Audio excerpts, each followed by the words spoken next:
নমস্কাৰ, মই তৃষ্ণাৰ পুনৰ মোৰ বাগিচালৈ স্বাগতম জনাইছোঁ। আপোনালোকক একিমিনিছখিনি আকৌ দেখুৱালোঁ। যেতিয়া বেছিকৈ ফুলিছিলে তেতিয়া মই ভিডিঅ'ই কৰা নহ'ল, কাৰণ অসমত যিটো পৰিস্থিতি চলি আছে, ভিডিঅ' দিবলৈ মন নাযায়, ভিডিঅ' কৰিবলৈ মন নাছিল। ভিডিঅ' একেবাৰে দিয়াই নাই বুলি ক'ব পাৰি। ৰেগুলাৰ ভিডিঅ' দিব লাগে সাধাৰণতে, সেইটো মোৰ যিহেতু কৰ্তব্য হয়। মোৰ ইউটিউব চেনেলটো আছে যেতিয়া ৰেগুলাৰ মই হয়তো কেতিয়াবা দুটাও ভিডিঅ' দিব পাৰোঁ বা এটাটো ৰেগুলাৰ দিব লাগে, কিন্তু মই দিয়া নাই। সেইটো কাৰণে মোৰ চেনেলটো খুব তললৈ নামি আহিলে, ভিউৱাৰ্ছ নাই, ছাবস্ক্ৰাইবাৰ নাই, খুব তললৈ নামি অহা দেখা গৈছে, কাৰণ মই ৰেগুলাৰ ভিডিঅ' দিয়া নাই। যেতিয়া বেছিকৈ ফুলিছিলে মই ভিডিঅ' কৰা নহ'ল, আৰু আজি আকৌ ৰাতিপুৱা মই ভিডিঅ' উঠালোঁ আৰু তুলিলোঁ। আজি আপোনালোকক দেখুৱাইছোঁ যে মোৰ একিমিনিছখিনি কিমান বেছি পৰিমাণত ফুলি আছে। বেছিকৈ ফুলোতে কৰা নহ'ল ভিডিঅ', আৰু এতিয়া কম ফুলিছে আৰু ভিডিঅ' কৰিছোঁ। আপোনালোকে ভাল লাগেনে নাই নাজানো। সকলোৱে সকলো ফুল ভাল নাপায়। মনৰ ওপৰত ডিপেণ্ড কৰে। প্ৰত্যেকৰে মনটো অনুযায়ী পচন্দবিলাক বেলেগ বেলেগ থাকে। মোৰ কিন্তু ভাল লাগে, কাৰণ এইটো এটা পেনিয়েল প্লাণ্ট হয়। ইয়াৰ ৰাইজম এবাৰ ৰুই দিলে আপোনাৰ প্ৰতি বছৰে ৰৈ যাব। ৰাইজমবিলাক ফুলাৰ পাছতে গছজোপা মৰি যাব, ৰাইজমখিনি ইয়াতে জমি যাব, ইয়াতে আলুখিনি থাকি যাব। আলু যেনেদৰে গছজোপা মৰি যোৱাৰ পাছত আমি আলু খান্দোঁ, তেনেকুৱাকৈ ইয়াক মাৰ্চ এপ্ৰিল মাহত আমি আলুবিলাক উলিয়াব লাগিব। মাৰ্চ এপ্ৰিল মে'লৈকে ভিতৰত আমি ৰাইজমবোৰ উলিয়াব লাগে। গছজোপা ফুলাৰ পাছতে এতিয়া এমাহ দুমাহৰ পাছতে গছজোপা শুকাই লেৰেলি যাব, আৰু তাতে তলৰ শিপাখিনি থাকি যাব, আৰু তাতে ৰাইজম আপুনি এবাৰ যদি এটা কিনিলে অহাবাৰ আপোনাৰ ওচৰত 30-40টা বা 50টালৈকে থাকিব পাৰে। এজোপা গছৰ পৰা কৈছোঁ দেই, এনেকৈ থাকিব। আৰু মোৰ ওচৰত এইকেইটা ৰঙেই আছে, আৰু এটা ডিপ কালাৰ ডাৰ্ক পিংক কালাৰটো ফুলা নাই। সি নৱেম্বৰ মাহতেহে সাধাৰণতে বেছি পৰিমাণৰ ফুলে।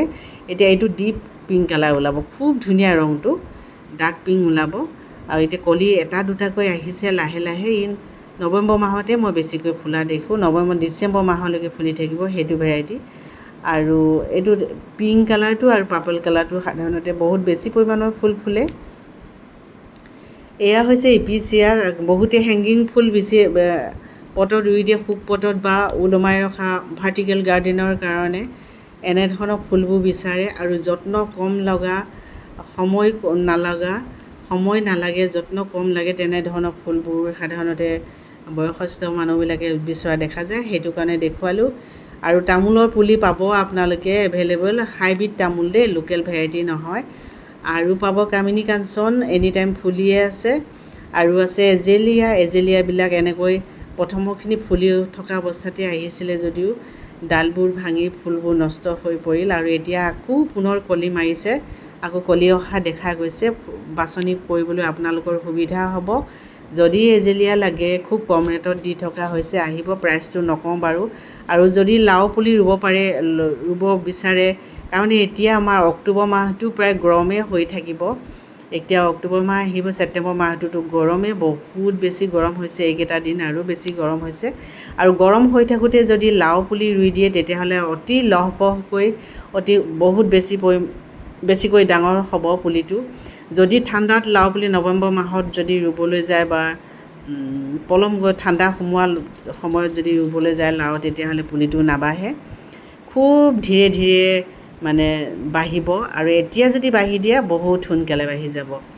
আৰু লাও পুলি পাব দেই, এইটো ঘটি লাওটো, যিটো যে ডিঙি নাইকিয়া লাওটো, খুব খাবলৈও ভাল, মিঠা বেছি দীঘলটোতকৈ।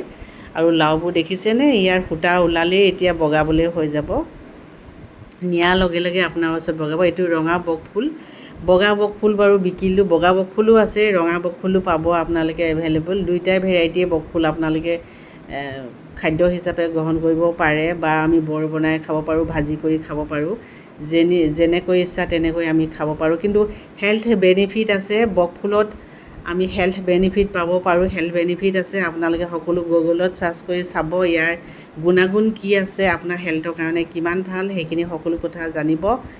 তাৰ ওপৰত বাৰু ভিডিঅ' মই বনাবলৈ নাযাওঁ। আপোনালোকে শিক্ষিতসকলে সকলোৱে জানে আজিকালি কি বস্তু খালে ভাল। আৰু এই হেংগিং ভিনকা কাৰণে ভাৰ্টিকেল গাৰ্ডেনৰ কাৰণে হেংগিং ভিনকাটো অতি ধুনীয়া ফুল বুলি ক'ব পাৰি, এনি টাইম ফুলি থাকে। ৰেইন লিলি এভেইলেবল আছে আৰু ভেৰিগেটেড থোজা এইবছৰহে পোৱা গৈছে। ভেৰিগেটেড থোজাটো এইবছৰহে আহিছে কলকাতাৰ পৰা আৰু খুব ধুনীয়া সেউজীয়া